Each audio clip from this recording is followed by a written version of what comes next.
Good morning, everyone. Let's get a bit specific this time round. We'll talk about Bangladesh, and hopefully you'll see some general points that you may be able to relate to. In terms of nominal GDP, Bangladesh is probably 135th in the world. By landmass, it is the 94th largest country, so it ranks 94th in the world in terms of physical size. The question I have for you, and I need a show of hands, is what is the ranking of Bangladesh when it comes to the population? Yep, it is the 8th largest country in the world in terms of population. There are only 7 countries with more people in them, and of those 7, only 2 have a younger population than ours. And none of them is remotely as crowded as us. Bangladesh is by far the most densely populated country in the world, apart from city-states. If you put it all together, we have an exceptionally large cohort of young people standing cheek to jowl without much elbow room, digitally connected enough to hold big dreams, but not economically empowered enough to realize them. A year ago, they staged a dramatic uprising. Through enormous sacrifice, they gave us the gift of a new beginning, a journey of reforms and an opportunity to practice better governance.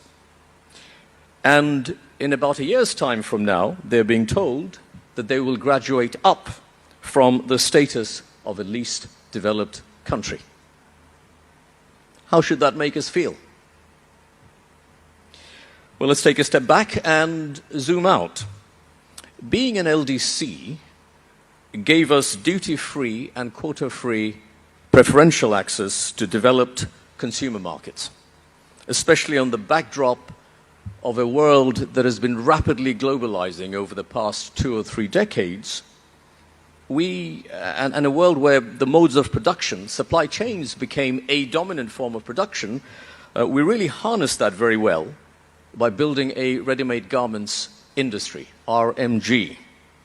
RMG makes up the vast majority of our exports, a significant chunk of which depends on LDC-related preferential access. Over at home, LDC status allows us to produce generic pharmaceutical products without paying for intellectual property, enabling virtually all of domestic supply and some modest exports.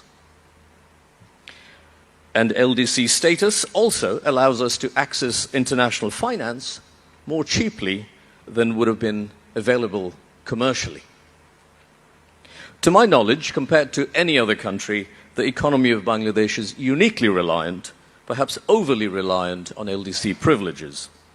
Consequently, reshaping that economy for a post-LDC world is a uniquely complex challenge. By the way, were you here yesterday when I talked about the 5 Ds, the factors of uncertainty? What were they? Deglobalization, digitalization, deficits and debt, decarbonization, demographics. Each one of these contextual factors that characterize the state of uncertainty we're in right now, they magnify the challenge of LDC graduation. Because we have to switch engines while the plane is not only in full flight, but we are also in bad weather conditions. So what do we need to do? Let's go through a few of those. First of all, we need to acknowledge that the fact of graduation is here. It's unavoidable. Even if it's delayed by a couple of years, it does not change our book of work. In fact, the changing world order of aid and tariffs that we saw in just the last few months should make it very clear that there are fewer unilateral, asymmetrical, unconditional favors out there. No one is going to say to us, please enjoy these privileges, continue to access our markets, protect your own markets, and do whatever you like with labor, environmental, or intellectual property standards.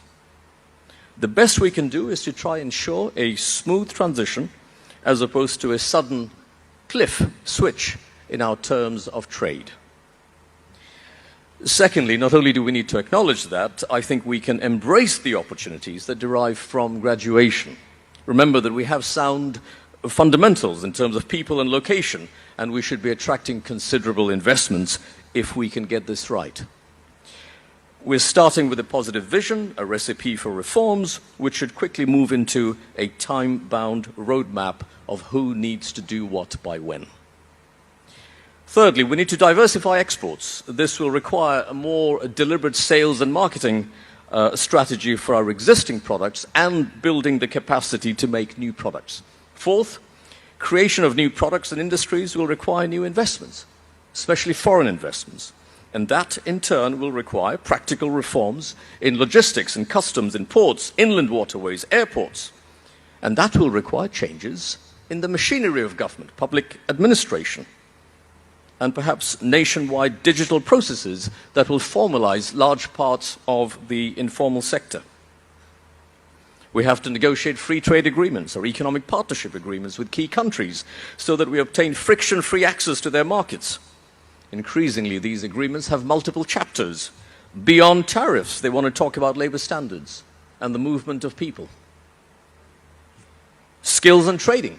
Skills and training needs urgent focus, targeted training to help workers and entrepreneurs face competition and meet new demand in specialist areas.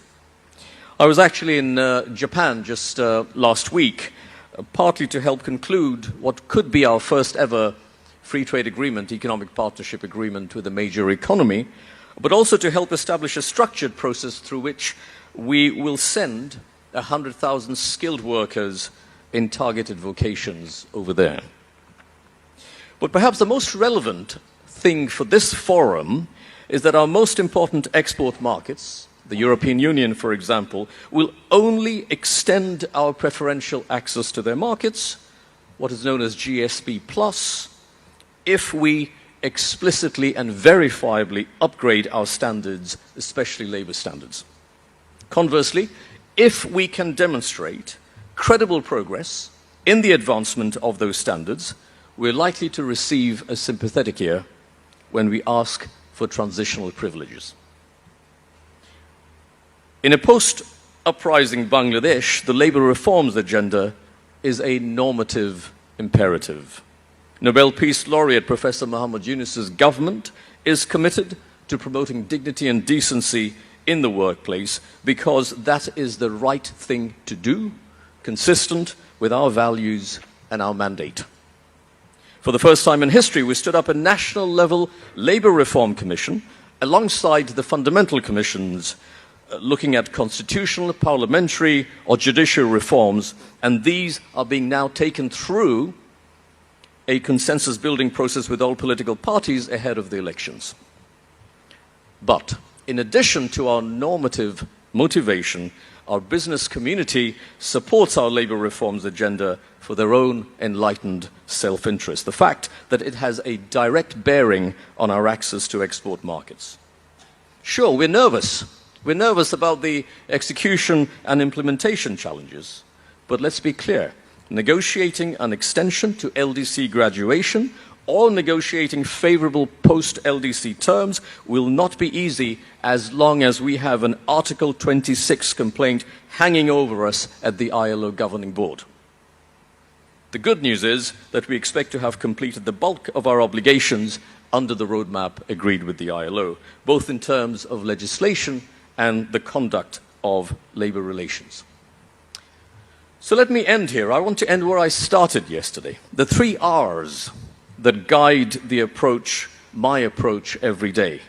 We have to put rights, relations, and resilience at the center of everything we do, and be mutually compassionate about the challenges of all our stakeholders around the table. Please wish us luck. I thank you for your time.